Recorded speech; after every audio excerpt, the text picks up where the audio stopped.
Hello friends, नमस्कार।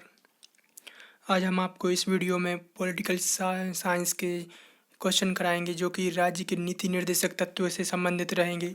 आज हम राज्य के नीति निर्देशक तत्वों को जानेंगे और इसके बारे में समझेंगे। तो चलिए हम राज्य के नीति निर्देशक तत्वों से संबंधित क्वेश्चनों को हल करते हैं।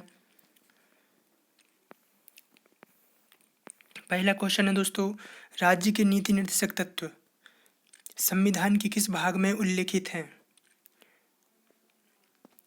इसका सही आंसर दोस्तों सी है, भाग 4 में। दोस्तों ये संविधान में भाग 4 में राज्य के नीति निर्देशक तत्वों का उल्लेख किया गया है। दोस्तों नोट करते चलें। अगला क्वेश्चन है, नीति निर्देशक तत्वों की व्याख्या किन अनुच्छेदों में की गई है? दोस्तों ये भाग 4 में जो नीति निर्देशक तत्व हैं ये किन अनुच्छेदों में इनकी व्याख्या की गई है? तो इसका राइट आंसर दोस्तों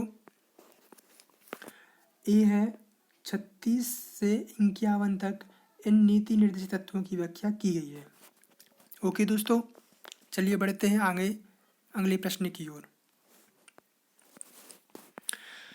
नीति निर्देशक तत्वों को किस देश के संविधान से लिया गया है? इसका सही आंसर दोस्तों डी है। ये जो नीति निर्देशक तत्व हैं दोस्तों हमारे ये संविधान आयरलैंड के संविधान से लिए गए हैं। इसको याद रखना दोस्तों, बहुत ही इंपॉर्टेंट क्वेश्चन है नीति निर्देशक से संबंधित।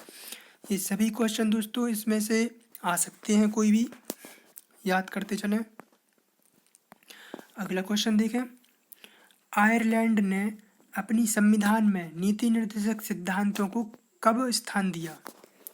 अभी ये क्वेश्चन दोस्तों आयरलैंड का पूछ रहे हैं कि आयरलैंड ने अपनी संविधान में नीति निर्देशक तत्व सिद्धांतों को कब स्थान दिया? तो इसका राइट आंसर दोस्तों सी रहेगा, 1937 में इन्होंने स्थान दिया था। अगला क्वेश्चन है, निम्न में से कौन सा कथन नीति निर्देशक तत्वों के बारे में सही है? ध्यान से पढ़िएगा दोस्तों, इसका राइट आंसर बी है, इनकी प्रकृति समाजवादी है। दोस्तों नीति निर्देशक तत्वों की प्रकृति समाजवादी है, अतः ये आंसर बी होगा। अगला क्वेश्चन पढ़ते हैं दोस्तों, नीति निर्देशक तत्वों को और किस नाम से बोल सकते हैं? हमारे जो नीति निर्देशक तत्व हैं दोस्तों इसको और भी एक नाम है, किस नाम से बोल सकते हैं? इसका राइट आंसर बी है, नीति निर्देशक प्रवृत्ति वाले अधिकार, निर्देशक प्रवृत्ति वाले अधिकार। राइट आंसर बी है दोस्तों, नोट करते चलें। अगला क्वेश्चन है, राज्य के नीति निर्देशक तत्व किसके लिए आधार है? इसका राइट आंसर डी है, राज्य का प्रशासन। ओके दोस्तों, नोट कर लें। अगला क्वेश्चन है, नीति निर्देश तत्वों को कितने भागों में बांटा गया है? इसका आंसर बी है, 3 भागों में इसको बांटा गया है। ओके, नोट कर लें। अगला क्वेश्चन रहेगा, राज्य के नीति निर्देशक सिद्धांतों को लागू करने के लिए कोई भी नागरिक डैश। ओके दोस्तों, तो इसमें से हमको ये चुनना है कि कौन सा आंसर सही है। इसका आंसर डी सही है दोस्तों, किसी भी अदालत के पास नहीं जा सकता, कोई भी नागरिक किसी भी अदालत के पास नहीं जा सकता। ओके दोस्तों, अगले क्वेश्चन की ओर बढ़ते हैं, पढ़ लें और नोट कर लें। अगला प्रश्न है दोस्तों, संविधान सभा में निर्देशक तत्वों का निर्माण किसके द्वारा किया गया? इसका राइट आंसर दोस्तों बी है, मूल अधिकारों की उपसमिति द्वारा। ओके दोस्तों, बढ़ते हैं अगले प्रश्न की ओर। अगला प्रश्न है दोस्तों, नीति निर्देशक तत्व किस समिति की सिफारिश के आधार पर संविधान में शामिल किया गया? इसका राइट आंसर दोस्तों ए है, स्प्रूस समिति के द्वारा। ओके दोस्तों, अगला प्रश्न है, राज्य के नीति निर्देशक तत्व एक ऐसा चेक है जो बैंक की सुविधा अनुसार अदा की जाएगी, यह कथन किसका है? इसका राइट आंसर बी है, के.टी. शाह जी का। ओके दोस्तों, नोट करते चलें। अगला प्रश्न है, किसने नीति निर्देशक तत्वों को अनोखी विशेषता वाला कहा है? इसका सही आंसर ए है, अंबेडकर। ओके, बढ़ते हैं अगले क्वेश्चन की ओर। किसने कहा डीपीएसपी का उद्देश्य एक आर्थिक प्रजातंत्र की स्थापना करना है? इसका सही आंसर भी इसका भी अंबेडकर है, सी डॉक्टर अंबेडकर, इन्हीं का। ओके दोस्तों, अगला प्रश्न है, निम्न में से किसने राज्य के नीति निर्देशक तत्वों को संविधान की आत्मा बताया है? आत्मा बताया था, संविधान की आत्मा। इसका सही आंसर दोस्तों बी है, ग्रीनवेल ऑस्टिन। ग्रीनवेल ऑस्टिन राज्य के नीति निर्देशक तत्वों को संविधान की आत्मा कहा है। ओके, बढ़ते हैं अगले प्रश्न की ओर। मूल अधिकार और निर्देशक तत्वों के बीच पहला विवाद किस वाद में सामने आया?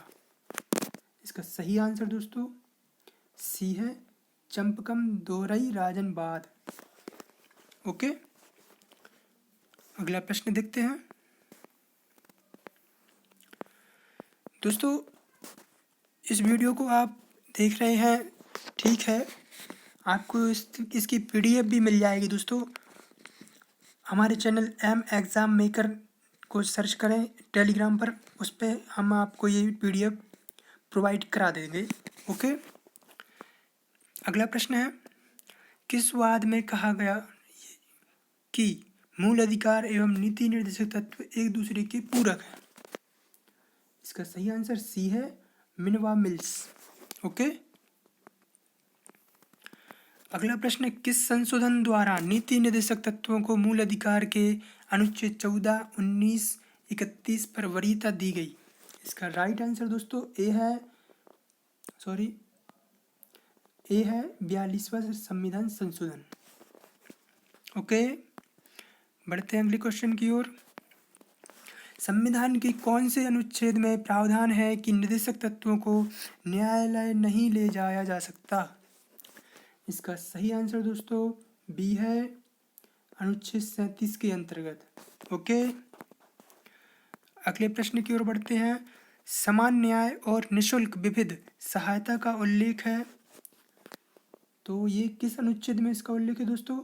इसका राइट आंसर ए है, अनुच्छेद 39(1) में इसका उल्लेख किया गया है। ओके, अगला क्वेश्चन देखते हैं। महिला प्रसूति सहायता कौन से अनुच्छेद के तहत दी जाती है? इम्पोर्टेंट क्वेश्चन है दोस्तों, ये महिला से संबंधित है, इसको नोट कर लें। इसका आंसर डी है दोस्तों, अनुच्छेद 42 में महिला प्रसूति सहायता अनुच्छेद 42 में तहत की जाती है। ओके, अगला क्वेश्चन देखते हैं। मनरेगा का संचालन से कौन से नीति निर्देशक तत्व का पालन हुआ? इसका सही आंसर डी है, अनुच्छेद 43 का। ओके, अगला प्रश्न देखते हैं। समान कार्य के लिए समान वेतन संविधान के किस अनुच्छेद में दिया गया है? इसका राइट आंसर दोस्तों बी है, 39(घ). ओके, नोट करते चलें, याद करते चलें दोस्तों, बहुत ही इंपॉर्टेंट क्वेश्चन है, और शेयर कर दें अपने दोस्तों में।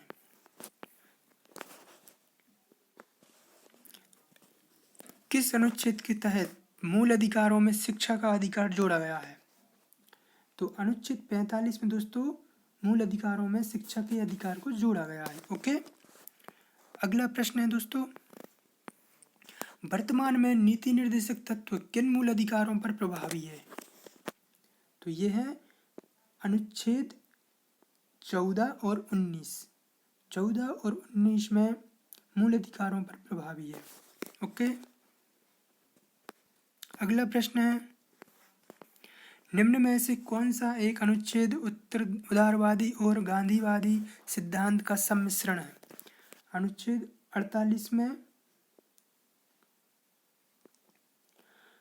48 में दोस्तों इसका सम्मिश्रण है। ओके, बी है आंसर। अगला प्रश्न देखते हैं, भारतीय संविधान का कौन सा अनुच्छेद समान नागरिक संहिता से संबंध रखता है? इसका सही आंसर दोस्तों डी है 44। 44वां अनुच्छेद समान नागरिक संहिता से संबंध रखता है। ओके, चलिए पढ़ते हैं अगले प्रश्न की ओर। न्यायपालिका कार्यपालिका का पृथक्करण किस अनुच्छेद में किया गया है? तो इसका राइट आंसर दोस्तों ए है। बहुत ही इंपॉर्टेंट क्वेश्चन है, आप इसको स्क्रीनशॉट ले लें या फिर इसको पढ़ लें, नोट कर लें। ओके, अनुच्छेद 50 में न्यायपालिका कार्यपालिका का पृथक्करण से संबंधित उल्लेख किया गया है। ओके दोस्तों, अगले प्रश्न की ओर बढ़ते हैं। अंतर्राष्ट्रीय शांति सुरक्षा से संबंधित अनुच्छेद कौन सा है? अंतर्राष्ट्रीय शांति और सुरक्षा से संबंधित, इसका राइट आंसर दोस्तों बी है। अनुच्छेद 51 में अंतर्राष्ट्रीय शांति सुरक्षा से संबंधित अनुच्छेद है। अगला प्रश्न है दोस्तों,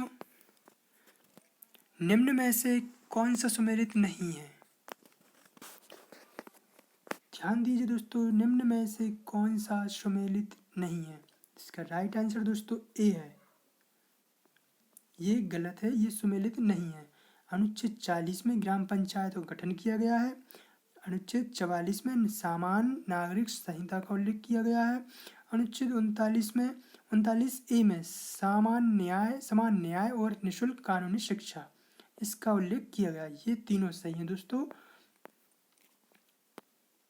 और ये सुमेलित नहीं हो रहा है। ओके दोस्तों, मिलते हैं अगली वीडियो में, तब तक के लिए नमस्कार। दोस्तों हमारी वीडियो को लाइक करें, सब्सक्राइब करें और शेयर करें। दोस्तों